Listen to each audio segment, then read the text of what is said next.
Baik, Assalamualaikum warahmatullahi wabarakatuh. Selamat sore, salam sejahtera untuk kita semua. Om Swastiastu, Namo Buddhaya, salam kebajikan. Sebelumnya, selamat menunaikan ibadah puasa bagi yang menunaikan. Dan pada kesempatan kali ini, izinkan saya sebagai moderator pada kesempatan kali ini. Sebelumnya perkenalkan, nama saya Ilham Nasrullah. Di sini kita akan berdiskusi atau berbincang-bincang terkait persoalan PKPU, yaitu mengenai Koperasi Jasa Berkah Wahana Sentosa yang pada kesempatan ini telah diputus sebagai PKPU atau status PKPU atau permohonan PKPU dan telah dikabulkan di Pengadilan Negeri Niaga Jakarta Pusat.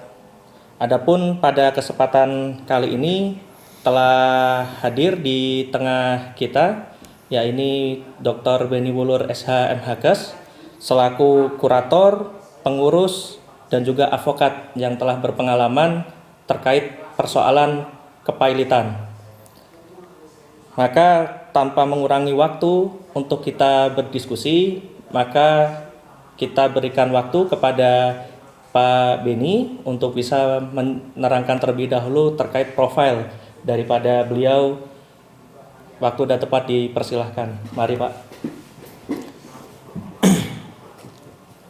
Ya, selamat sore ya semuanya. Jadi untuk itu mungkin saya nanti akan jelaskan ya mengenai PKPU ini sendiri. Jadi PKPU itu adalah permohonan penundaan kewajiban pembayaran utang yang dimana biasanya harus diajukan oleh dua kreditur, yang mana salah satunya harus jatuh tempo. Artinya kalau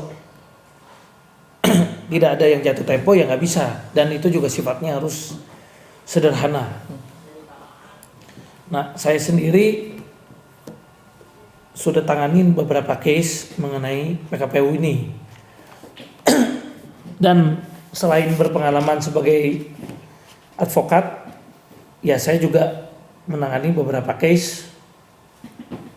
Baik saya sebagai advokat yang menangani untuk masalah debiturnya, sehingga saya pernah jadi kuasa hukum daripada debitur. Saya juga pernah jadi kuasa hukum dari para kreditur, pernah jadi kuasa pemohon, dan tentunya saya juga pernah bertugas baik sebagai pengurus maupun sebagai kurator. Nah, di sini tentu perlu saya jelaskan bahwa pengurus biasanya akan bertugas setelah adanya permohonan PKPU yang dikabulkan. Nah, saat itu di sini antara pengurus dengan debitur menjadi dui tunggal. Kenapa menjadi dui tunggal? Karena debitur sudah tidak dapat lagi melakukan tindakan-tindakan hukum terhadap aset dan harta kekayaannya, karena dia sudah diputus PKPU. Sehingga disinilah fungsi daripada pengurus tersebut, yaitu dia menjadi dui tunggal dengan direktur. Nah, pada saat itu segala sesuatunya tentu tidak bisa lagi dilakukan sembarangan oleh direktur. Dia harus ada persetujuan daripada pengurus. Nah, yang jadi masalah untuk PKPU Koperasi Sentosa ini, saya pikir kita perlu lakukan beberapa hal, di mana kita harus mencermati PKPU itu ada dua. Apakah PKPU itu memang murni suatu perusahaan atau koperasi di PKPU oleh kreditur yang betul-betul murni kreditur, atau kreditur yang sesungguhnya diduga merupakan rekanan daripada si debitur tersebut. Jadi debitur tersebut yang memang ingin di PKPU dan dikabulkan. Nah, disinilah saya perlu lakukan dan mencermati hal ini. Nah, atas hal tersebut saya mungkin kita perlu lihat, kita nggak bisa tuduh, karena nanti kalau kita menuduh sembarangan bisa menjadi dugaan fitnah dan pencemaran baik. Nah, pada saat koperasi ini sudah dilakukan PKPU. Mungkin kita singkat aja jadi Koperasi Sentosa ya, kita singkat. Nah, koperasi ini boleh dibilang sekarang tentunya harus menghormati putusan pengadilan. Dia tidak boleh melakukan pembayaran kepada siapapun. Kenapa? Karena pada saat itu dia hanya bisa mengajukan proposal dulu, proposal perdamaian, yang mana proposal perdamaian ini nanti akan diajukan kepada para kreditur. Nah, para kreditur lah yang nanti akan menentukan apakah nanti proposalnya bisa diterima atau tidak. Nah, apa syaratnya untuk suatu proposal perdamaian diterima? Nah, itu harus ada 2/3 dari jumlah seluruh tagihan dari peserta yang hadir dan 1/2+1 dari jumlah yang hadir. Jadi bukan atau ya dan, itu menyetujui proposal tersebut, baru homologasi bisa diterima.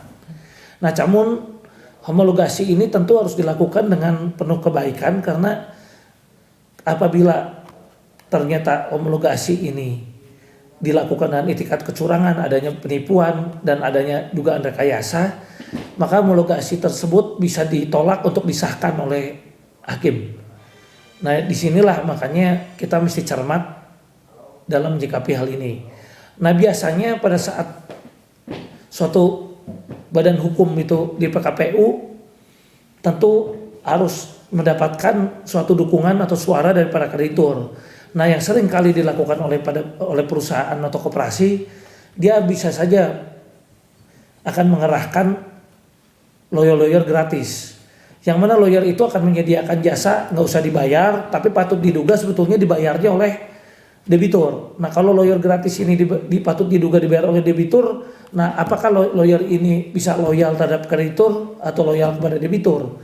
Ini yang jadi pertanyaan besar. Karena kalau lawyer yang berbayar, biasanya ya dia akan juga sesuai dengan etika profesinya, dia juga harus membela sesuai dengan apa yang sudah diamanatkan kepadanya. Tapi apakah ini tidak menjadi rancu apabila seorang advokat ditunjuk, di satu sisi diberikan kuasanya oleh kreditur, tapi yang bayar debitur, patut diduga. Makanya biayanya misalnya gratis.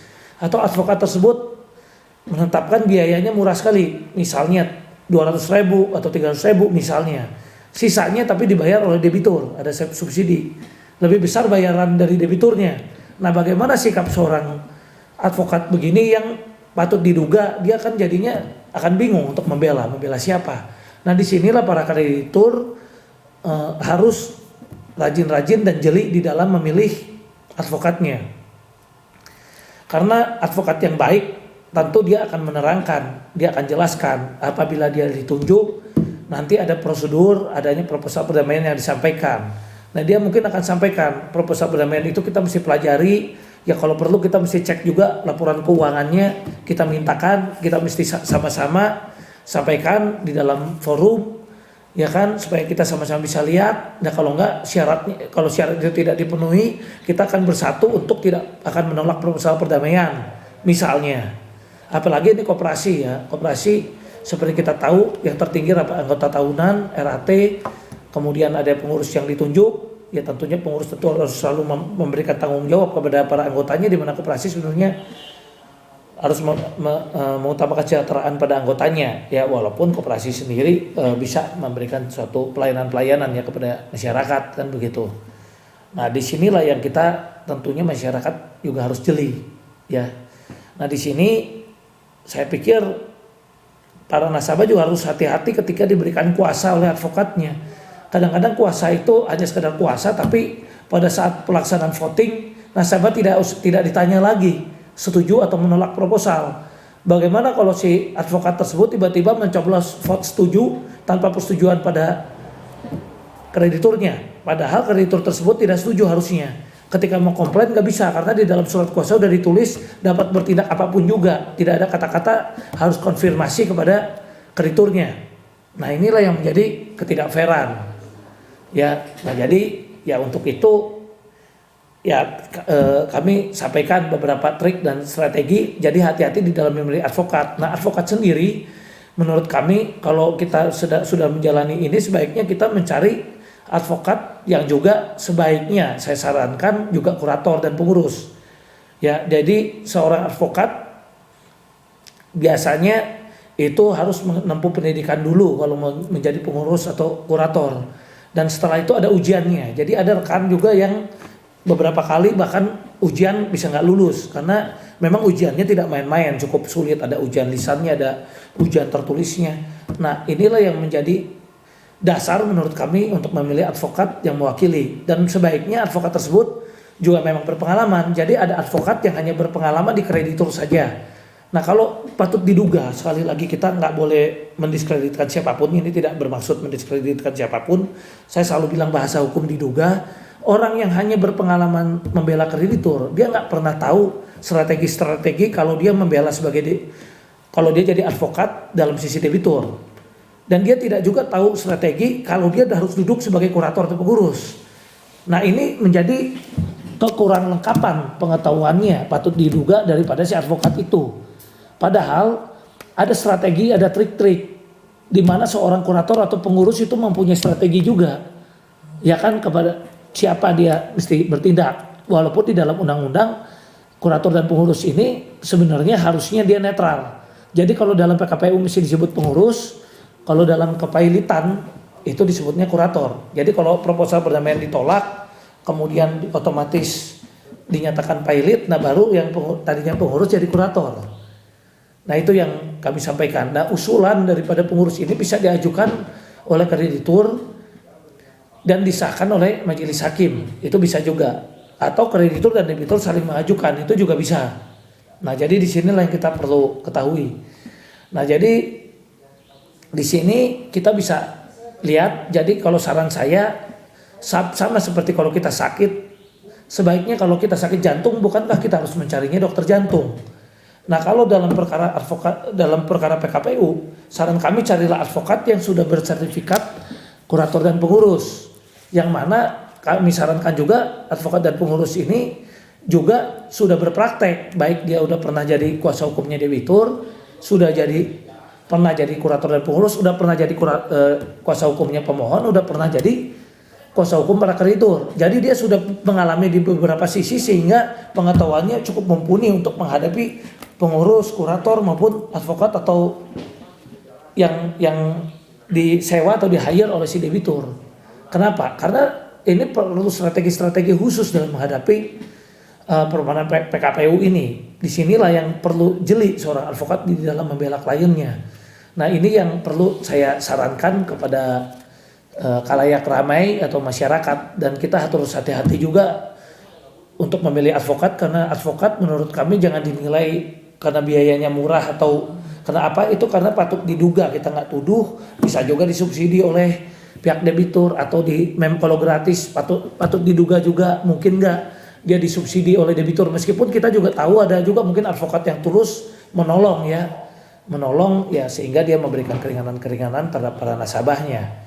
Nah, inilah yang jadi poin di kita. Di sinilah kita di dalam melakukan penilaian atau suatu pendapat atau apapun juga, ya kita mesti hati-hati dengan hal-hal yang nanti ditawarkan debitur. Jadi proposal perdamaian inilah yang kita harus jeli lihat apakah betul ini menguntungkan kita atau terjadi win-win solution sehingga kita perlu menyetujui proposal ini atau tidak.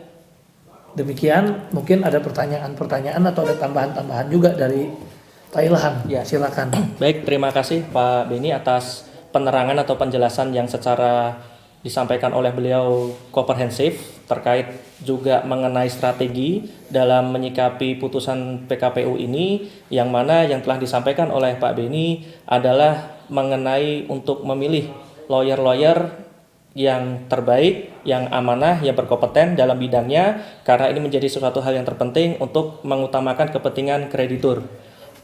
Kembali lagi pada topik kali ini Pak Beni, mengenai PKPU ini Pak, ada satu pertanyaan yang mana mengenai nasib nasabah. Apakah nasabah dalam proses PKPU Koperasi Sentosa ini sikapnya sih harus seperti apa sih untuk menyikapi dalam proses ini? apakah dalam proses perjalanan untuk nanti dalam rapat kreditur tersebut apakah harus menerima atau menolak dari proses PKPU ini? Apakah mungkin dari Pak Beni bisa menjelaskan? Baik, nah ini kembali lagi pada suatu strategi di mana kita melihat proposal perdamaian. Kadang-kadang karena nasabah tidak mengetahui, dia cuma lihat dan biasanya diarahkan oleh advokat debitur itu pada hasil aja. Ya dalam artian dia akan bicara. Ya daripada kalian ini semua dapatnya kursi sama meja, ya sudahlah terima saja ini proposal. Akhirnya terjadilah dari nasabah atau debitur, dari kreditur, nasabah atau kreditur ketakutan, sehingga pada akhirnya dia memilih untuk damai saja. Padahal ketika dia memilih untuk damai saja, ini menjadi merugikan mereka sendiri. Kenapa? Karena bayangkan kalau misalnya disodorkan proposal selesai damai itu dibayar 10 tahun. Ya kalau kita mau hitung dia nggak, dan dia minta nggak ada bayar bunga lagi dan sebagainya. Coba dibayangkan uang itu inflasi setelah 10 tahun nilai jadi berapa. Nah itu kan perlu dipikirkan juga. Kemudian nanti hati-hati dengan proposal perdamaian yang disodorkan. Nanti ada kata-kata baru bisa dilakukan pada akhir periode. Nah ini akan merugikan si kreditur. Bayangkan itu kalau bisa kita baru PKPU setelah 10 tahun. Ya kan, itu akan merugikan. Jadi kita mesti dalam membaca proposal itu mesti jeli.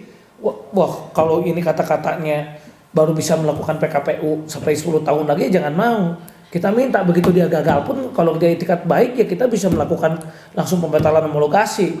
Kalau hanya sekali atau 2 kali pun mungkin kita juga bisa minta langsung pembatalan homologasi. Jadi perlu kita ketahui kalau ada pelanggaran terhadap homologasinya, itu nasabah harus mengajukan lagi pembatalan homologasi dan ada sidangnya lagi. Yang diputusnya itu dalam 60 hari. Tapi kalau permohonan PKPU itu dalam 20 hari harus putus. Ya, apabila diajukan oleh kreditur, kecuali PKPU-nya diajukan sendiri oleh debitur, itu hanya 3 hari. Nah, disinilah yang perlu kita cermati. Hati-hati di dalam mempelajari proposal yang disampaikan atau perjanjian yang nanti perjanjian homologasi yang disodorkan. Nah, kalau nasabah hanya menyerahkan kepada lawyer yang diduga gratis dan mungkin dibayar oleh debitur, tentunya lawyer ini bekerja untuk kepentingan debitur akan menyarankan sudah setuju saja. Pada akhirnya yang dirugikan adalah si kreditur. Kenapa? Karena di situ kan ada poin-poin yang sebetulnya merugikan mereka yang tadi saya bilang. Yang seharusnya kita minta jangan sampai 10 tahun lagi baru bisa melakukan pembatalan. Ya kalau perlu 2 atau 3 kali juga kita udah lakukan pembatalan misalnya. Kemudian kita juga mestinya kan kalau yang baik itu kita meminta transparansi mengenai laporan keuangan, dia akan buka dikemanakan uang kita selama ini. Kalau kita sekarang di koperasi itu ada simpanan wajib, simpanan sukarela, ya kan, simpanan pokok misalnya saya ambil contoh. Kemudian ada lagi yang usaha-usaha simpan pinjamnya dan sebagainya yang sudah diedarkan juga dengan ya istilah masyarakat dan sebagainya. Ini kan kita juga perlu tahu aliran dananya. Apakah uang itu betul-betul memang muter di situ, kemudian karena pandemi atau COVID-19 ini menjadi merugi sehingga terjadilah PKPU ini, atau diduga uang-uang tersebut sebetulnya malah lari kepada pribadi-pribadi tertentu yang misalnya diduga pengurusnya atau apanya kita nggak tahu. Nah itulah yang harus kita jeli. Makanya di sini kita perlu jeli juga apakah bisa kita tahu laporan keuangannya bagaimana, apakah dia mau transparan atau enggak. Itu kan permintaan-permintaan yang harus dilontarkan pada saat rapat kreditur. Oke, baik, terima kasih Pak atas penjelasannya. Jadi perlu kami sampaikan terlebih dahulu bahwa dalam Undang-Undang Nomor 37 Tahun 2004 tentang kepailitan dan penundaan kewajiban pembayaran utang, itu ada 2 produk. Produk yang pertama adalah perdamaian apabila disepakati oleh seluruh kreditur. Lalu kemudian produk yang kedua adalah pilot apabila skema perdamaian yang diajukan oleh debitur ditolak oleh kreditur. Nah, kembali lagi Pak, untuk yang ingin saya tanyakan kepada Bapak, apabila skema perdamaian yang ditawarkan oleh debitur tersebut tidak sesuai dari apa yang diinginkan atau diharapkan oleh kreditur, sebagaimana penjelasan Bapak bahwa skema dibayarkan 10 tahun atau waktu yang ini tidak bisa diterima oleh kreditur, maka statusnya pilot. Apa konsekuensinya Pak apabila perusahaan tersebut pilot? Jadi kita jangan takut kalau kita mau menolak proposal yang menurut kita ini sangat merugikan kita. Ya tentu ya kita harus berani menolak dan memang konsekuensi pilot. Tapi jangan takut. Kalau pilot itu sebenarnya perusahaan itu masih bisa going concern. Ya, jadi kurator bisa juga meminta untuk kepada hakim pengawas pun dan dengan persetujuan kita semua itu para kreditur dilakukan going concern dan uang dari hasil usaha itu masih bisa dibagikan kepada kita atau dilakukan penjualan-penjualan aset kalau memang cukup untuk dibagikan.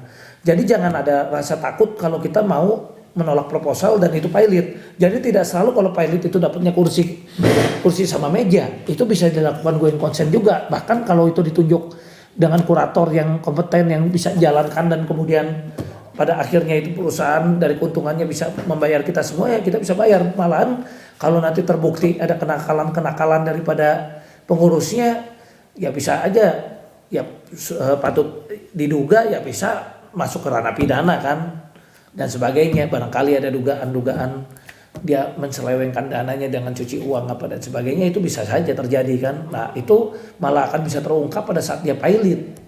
Ya kan, karena kalau di kurator sifatnya mesti ditunggal ya untuk meminta laporan keuangan segala macam, bisa aja debitur nakal nggak mau bayar, tapi kurator juga pengurus saat itu ya akhirnya juga karena waktu yang sangat singkat ya cuma 45 hari ditawarkan, ternyata belum cukup waktu, ternyata krediturnya nggak memberikan kesempatan lagi langsung proposal.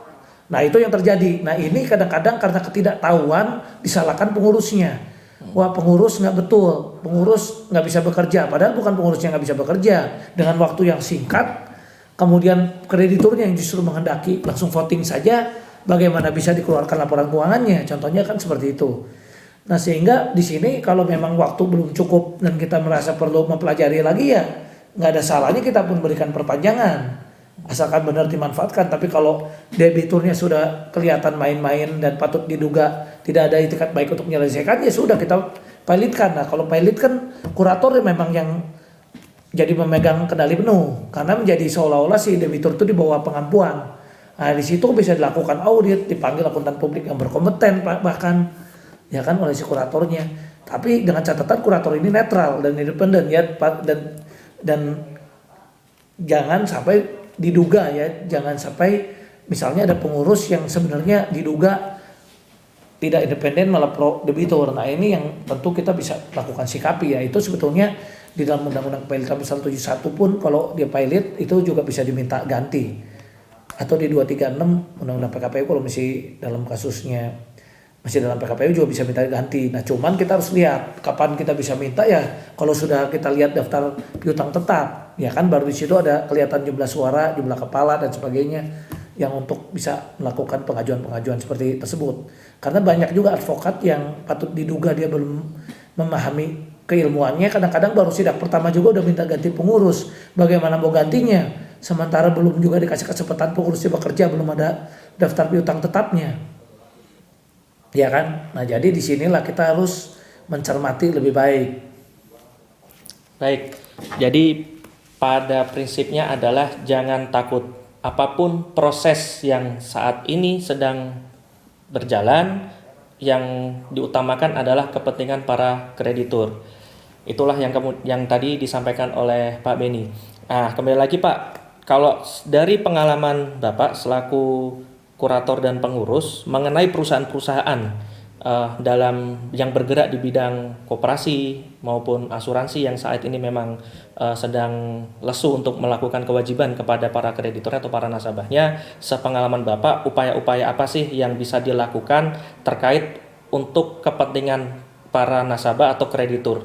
Mungkin bisa dibagi pengalaman Pak mengenai kiat-kiat atau strategi-strategi yang tepat untuk bisa memudahkan seperti itu. Ya, para nasabah koperasi di sini janganlah hanya mempercayakan pada advokatnya, meskipun saya pun juga menerima kuasa ya dari beberapa kreditur.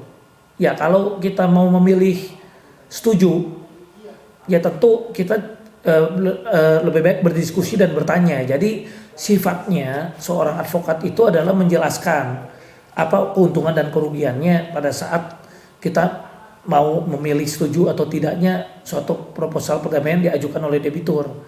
Kenapa? Karena kalau kita di sini percayakan begitu saja, nah nanti kalau patut diduga advokatnya ternyata tadi yang saya bilang dengan tanda kutip diduga ngasih gratis tapi sebetulnya diduga dibayar debitur, ya dia nanti coblos saja setuju. Apapun hasilnya mau 10 tahun 15 tahun dia bilang yang lain juga setuju begitu. Apakah itu tidak jadi merugikan? Jadi kiat-kiatnya ya satu, cari yang pertama sekali carilah advokat yang betul-betul mumpuni keilmuannya. Nah kalau dalam kasus-kasus seperti ini ya dia tentunya harus memahami mengenai koperasi tentunya karena ini soal koperasi kan. Kemudian dia juga harus menurut kami ya tentunya dia juga sudah lulus ya pengurus, dia memiliki sertifikat sebagai pengurus dan kurator ya organisasinya memang ada 3 ya di sini ada AKBI, IKAPI dengan HKPI. Nah di situ biasanya seorang kurator atau pengurus terdaftar di Menkumham ya. Nah jadi di sini yang kita pikir jeli ya kan. Nah saya sendiri juga menyadari sebagai seorang manusia tentu kita perlu belajar dan saya juga tidak berhenti belajar, yang mana saya sendiri juga sebelum terjun sebagai pengurus dan kurator juga sama, jadi belajar dulu sama orang, kita magang-magang dulu. Pada saat saya jadi advokat juga sama, kita magang-magang dulu. Ya kan kita udah jadi pengurus dan kurator magang-magang dulu juga dengan pengurus dan kurator senior sebelum kita sendiri pegang perkara sebagai pengurus dan kurator. Nah disinilah perlu kerendahan hati dari kita untuk belajar beberapa disiplin ilmu.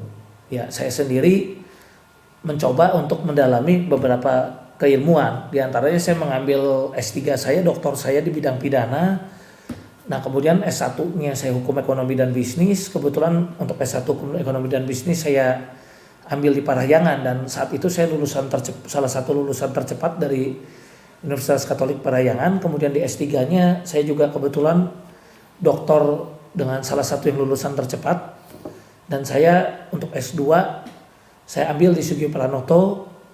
Nah waktu itu juga dengan saya mendapatkan hasil nilai yang cukup baik. Nah setelah itu saya mengambil juga ahli hukum pasar modal, di mana ahli hukum pasar modal ini kita juga ada ujian beberapa kali, ada dasar 1, dasar 2 dan akhirnya kita lulus. Ya mungkin di sini juga kalau ada kawan-kawan yang butuh untuk membuat perusahaannya TBK dan sebagainya, ya itu juga harus ahli advokat yang sudah punya sertifikasi ahli hukum pasar modal ya. Dan saya juga kuasai masalah ketenaga kerjaan.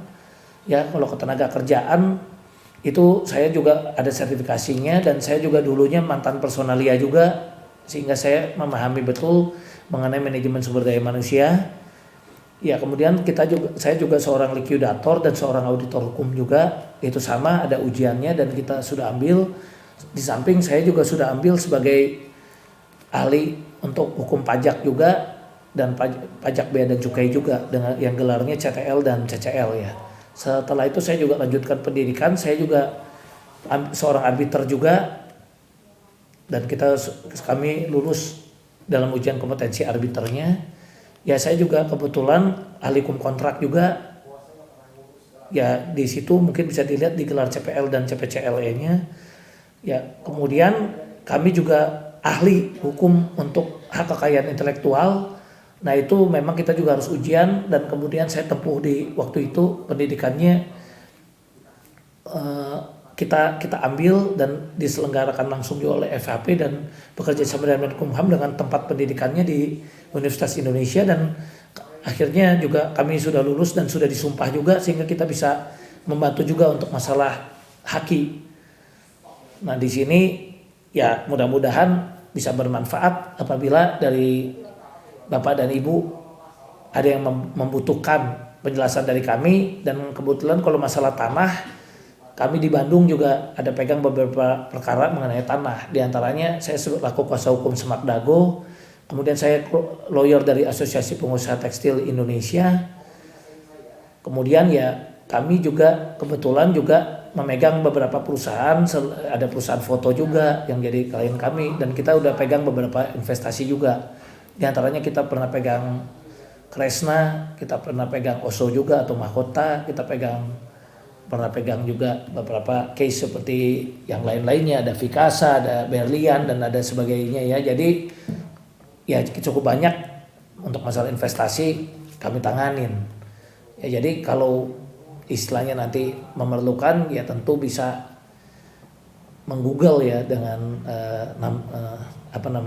nama kami di situ untuk cek pengalaman, dan kantor kami kebetulan ada di 3 tempat. Kalau ada yang membutuhkan jasa dan bantuan kami, itu ada di Jogja, di Bandung, dan ada di Jakarta ya. Kalau di Bandung di Terusan Bobatu 259C, kalau di Kemayoran di Citra Office Tower, Jogja di Jalan Jodipati. Nah jadi kira-kira sih seperti itu. Jadi ya kalau kiat-kiat dan sebagainya ya kembali kepada semuanya ya, kepada para kreditur, kepada para calon klien dan sebagainya ya. Walaupun kita nggak bisa bilang bahwa kita yang paling ya, kita yang paling itu nggak bisa, karena yang paling nomor satu itu hanya Tuhan. Tapi kita hanya bisa belajar dan belajar ya, karena kalau kita tidak mau belajar, tentu kita akan mengalami kesulitan di dalam memberikan pelayanan menurut kami kepada masyarakat, karena hukum menurut kami semakin kompleks ya. Sama, saya kebetulan senang bela diri.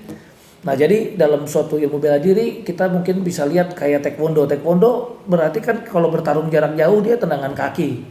Tapi kalau kita belajar aikido itu kuncian-kuncian tangan. Seperti itu contohnya. Nah itu kan sama. Ya kebetulan saya dari umur 12 tahun juga senang bela diri, dan saya menjadi salah satu pemegang sabuk hitam termuda juga untuk perguruan Kindo. Nah saya juga mendalami sebagai ahli prana dan juga hipnoterapis.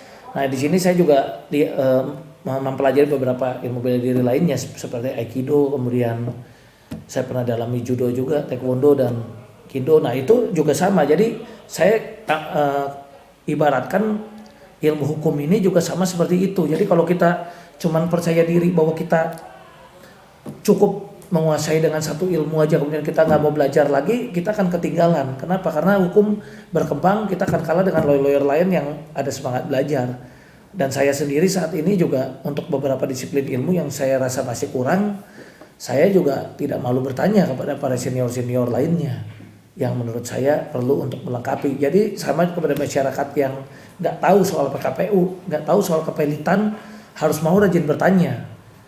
Ya, dan kalau tidak yakin misalnya dengan advokatnya, ya sebenarnya bisa mencek-cek juga ya, di sini banyak keilmuan lainnya juga lewat Google dan sebagainya, atau kita bisa belajar dari berbagai tempat. Jadi menurut saya ya di sinilah kiat-kiat kita untuk mau belajar ya, dan biasanya kita bisa dapatkan sesuatu dari pengalaman ya. Saya kebetulan juga pegang saat ini sudah 75 perusahaan menjadi rekanan kita.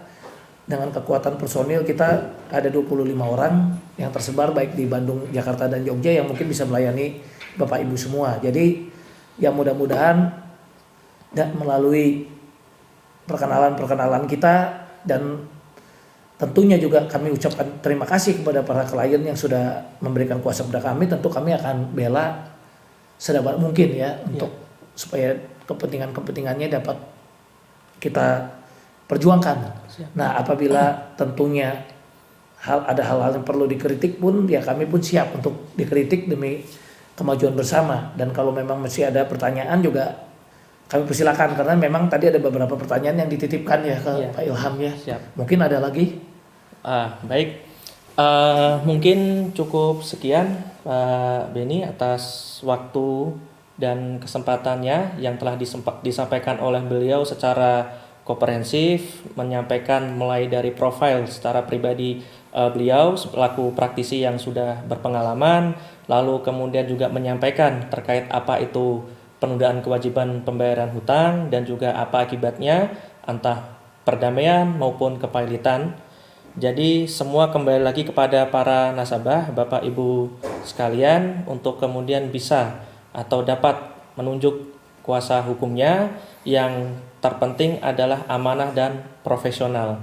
Mungkin cukup sekian atas waktunya, untuk kemudian kita bisa berdiskusi. Di lain kesempatan kita bisa berjumpa kembali. Sekian dan terima kasih. Wassalamualaikum warahmatullahi wabarakatuh. Om Santi Santi Santi Om. Terima kasih. Ya, terima kasih ya semuanya.